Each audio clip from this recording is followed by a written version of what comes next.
Marwari university અને અન્ય ખાનગી યુનિવર્સિટીની અંદર આફ્રિકન ખંડના અનેક દેશોના વિદેશી વિદ્યાર્થીઓ અહીં અભ્યાસ અર્થે આવે છે। અભ્યાસ કરતા અનૈતિક પ્રવૃત્તિ, દેહ વ્યાપાર, નશાખોરી પદાર્થોનું સેવન કરીને અનેકવાર સામાન્ય ગ્રામજનોને રંજાડવાની ઘટનાઓ સામે આવી છે।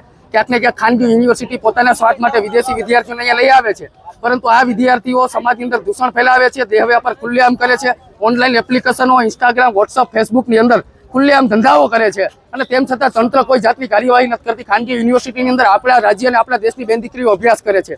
મોજ શોખ અને દેખાદેખીની અંદર યુવાનીમાં જો આ કુસંગતના રવાડે ચડશે તો સમાજ માટે ચિંતાનો વિષય છે। આ વિદેશી વિદ્યાર્થીઓ આ આજુબાજુના ગામમાં હાઈવે ઉપર ઊભી અને ખુલ્લેઆમ રેડ લાઇટ એરિયા હોય એ રીતના ગામ લોકોને અનેક વખતની ભૂતકાળની અંદર અત્યારે હાલાકીઓ સામની કરવી પડી છે, તેમ છતાં કોઈ જાતનું તંત્ર પગલાં નથી લેતું। અમે મારવાડી યુનિવર્સિટીને અપીલ કરીએ છીએ કે ભાઈ તમારી બદલા તમારી કેમ્પસની અંદર સાચો આજુબાજુના ગામ લોકોને હેરાનગતિ કરવાનું બંધ કરો, અન્યથા આવનારા સમયની અંદર અમે કેન્દ્ર સરકારની અંદર રજૂઆત કરીને આ વિદેશી વિદ્યાર્થીઓની જે ગેરપ્રવૃત્તિ છે તેનો અમે પર્દાફાશ કરીશું।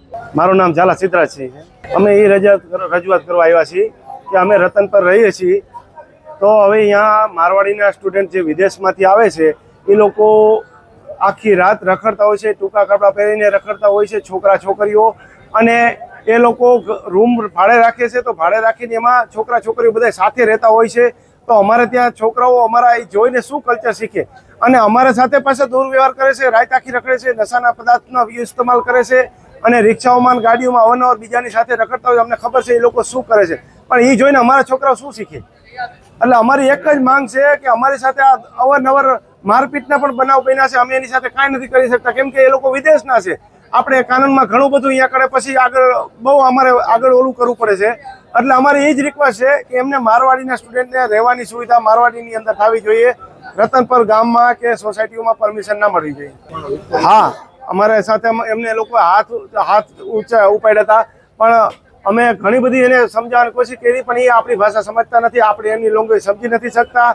પછી અમારે 100 નંબર પર પોલીસને બોલાવી પડી, પોલીસે આવી અને બધાને છૂટા પાડી અને અહીંયાથી એમને પોલીસ સ્ટેશને લઈ ગયા। રાતના 11 વાગ્યા સુધી અમે ત્યાં જતા, એમને મારવાડીમાંથી પણ અધિકારીને બોલાવ્યા હતા અને એમને પછી સમાધાન કરાયું, અને અમે કીધું ભાઈ અમને હવે તમે આ રહેવાની સુવિધા અંદર રાખો, પરમિશન અહીંયા ન આપો। આ અમારી ભાષા સમજે નહીં અને અમારી પર ખોટા આરોપ લગાવે છે। ખાસ અમારી એ જ માંગ છે કે એમને રહેવા માટેની મારવાડીની અંદર સુવિધા હોવી જોઈએ, રતનપર ગામમાં કે રતનપર સોસાયટીઓમાં પરમિશન ન આપવી જોઈએ।